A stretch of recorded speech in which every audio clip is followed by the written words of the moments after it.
Balai Teknik Perkeretaapian Kelas 2 Padang memonitoring dan evaluasi grafik perjalanan kereta api 2023. Kegiatan ini punya tujuan untuk mengetahui kondisi ketepatan dan juga realisasi perjalanan kereta api di wilayah Sumatera Barat pada 3 kereta api kebanggaan Sumatera Barat. Nah, 3 kereta api yang dimaksud adalah kereta api Lembah Anai, kereta api Minangkabau Express, dan juga kereta api Pariaman Express.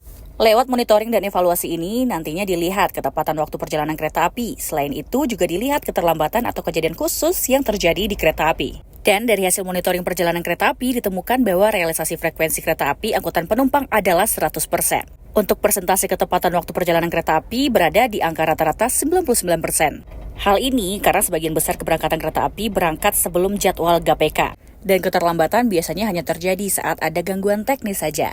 Kepala BTP Padang, Endang Setiawan, berharap agar perjalanan kereta api sesuai dengan jadwal, agar bisa memberi pelayanan terbaik bagi pengguna kereta api.